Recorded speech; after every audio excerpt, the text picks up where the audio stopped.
We begin with NBC News senior Capitol Hill correspondent Garrett Haake, NBC News Pentagon correspondent Courtney Kube, who's been breaking so many of these stories, Washington Post national editor Phil Rucker, and former press secretary to Republican House Speakers Boehner and Ryan.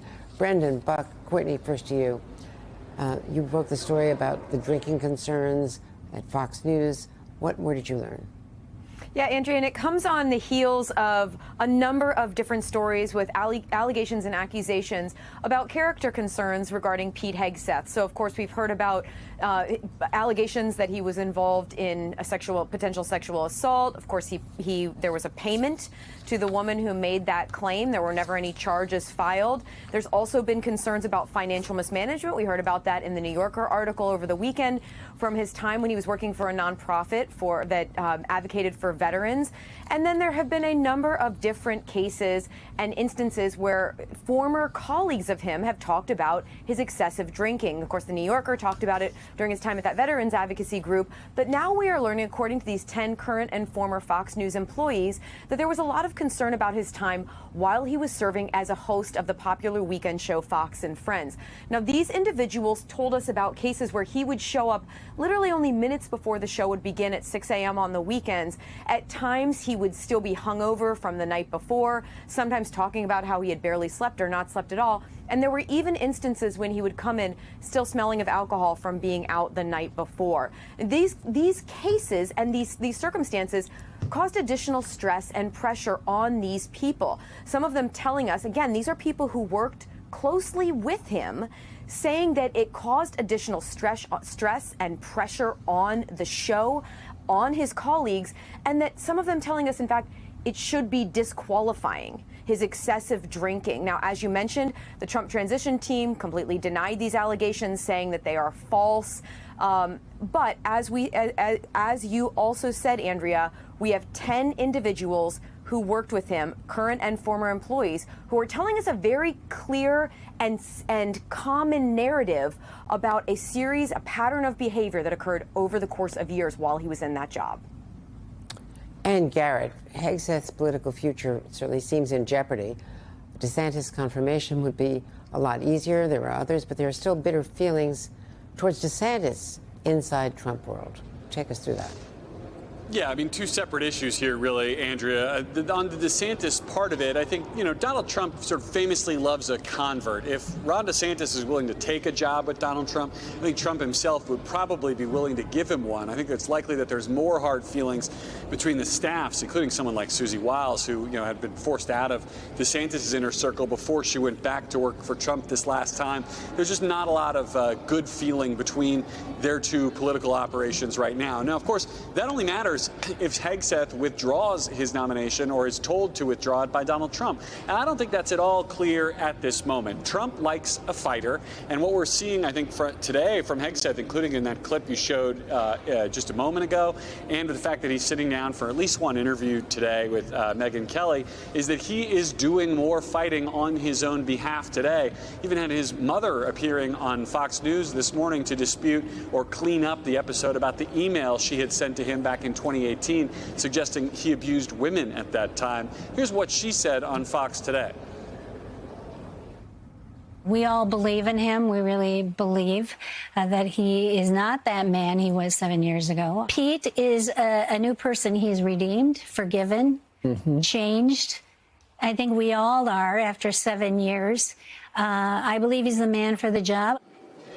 So, Andrea, probably helpful to get that out into the conservative media ecosystem and a channel that will be seen by many of these senators. But I think it's worth saying that just having your mom back in your corner is not clearing an especially high bar towards confirmation to a Senate-confirmed position like Secretary of Defense.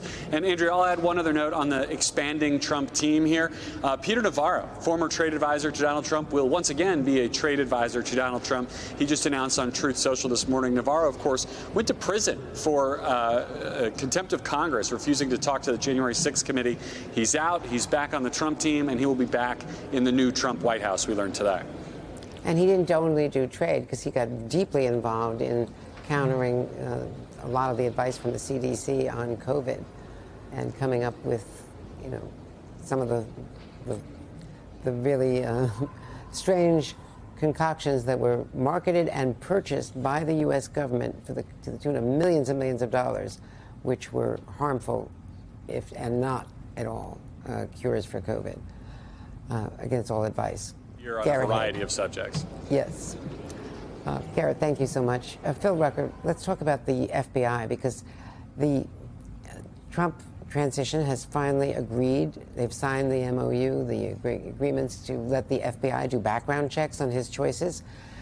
They would almost certainly have uncovered the widespread drinking allegations, because I know this. I've been asked by the FBI questions about people I know. Do you think that they are, would be good for service? And the FBI asks you, do they drink too much? Do you know if they take drugs? Do you know of any reasons why they would not be good? Well, it would be the first or the second question, and it would come to these many colleagues who've talked to Courtney Kube and to others about his drinking habits, alleged drinking habits. Yeah, I guess the question is, why do you think they now agreed to it? Are they beginning to see that maybe that private security firm is not doing such a good job on Matt Gaetz and Pete Hegseth? Could save them a lot of grief.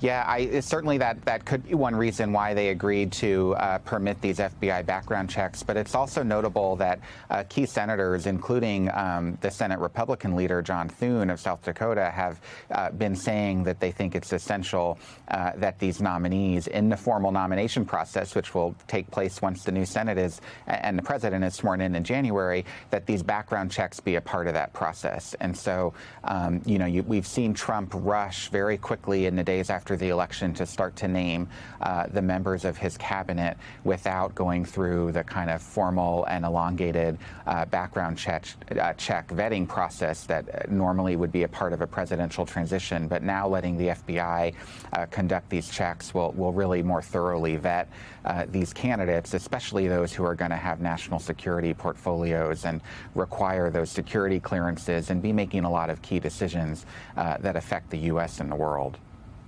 It certainly will speed up the confirmation process, because those hearings can begin. Brendan, when running for the nomination, DeSantis' military plan was to, quote, rip the woke out of the military. It's also ripping a lot out of Donald Trump, which is not fully forgiven by some of the people working for Donald Trump. But what does that mean in terms of the MAGA agenda if DeSantis were to become the next nominee, or the next choice, I should say, for defense secretary? Well, it's actually quite consistent with what Pete Hegseth has been saying. In that way, it's an easy swap, because Pete Hegseth has talked at length about how he thinks that the Defense Department has been too weak and has not been focused enough on the fighting mission. I think this would be one of the most popular things in the Senate Donald Trump has ever done if he were to swap this out. At this point, it's clear that you have a significant number of senators who just don't want to confront this. They don't want to have to take a vote, and it probably would never get to that. On a popular Fox News figure, I mean, at this point, you have senators. Kevin Cramer earlier was openly musing about how he would be happy to vote for Senator Ernst, somebody who's not been nominated for this path. Like, there are a lot of questions that can continue to be asked. This is not going to get necessarily any easier for Pete Hegseth. Once you're this wounded, it's pretty difficult to make a comeback. And look, the Senate is not the center of the resistance, but enough of these folks are at least showing they're not going to be complete pushovers either. If there are questions about his treatment of women, if there are questions about his substance use, if there are questions about his financial mismanagement, if there are questions about his experience and ability to actually do this job, there are going to be a number of senators who are going to want real answers to that. And we're seeing that with their desire to get those FBI background checks. They're taking this process seriously, and that's not a great sign for people like this who don't have a lot of experience to back up or goodwill with those senators to stand on at this moment. But it's still a fairly closely divided Senate. They're in better shape than some might have thought they would be. But what about Joni Ernst and Senator Hagerty? Is there a risk in putting one of those people in? I don't think so. I think they obviously be pretty easily confirmed. I don't think anybody's ever denied one of their colleagues being confirmed. And with the Senate, governors there could just appoint somebody relatively quickly, unlike in the House where you'd have to have special elections and have vacancies for a long time. This would be a relatively easy process, and I think a lot of senators would breathe a sigh of relief.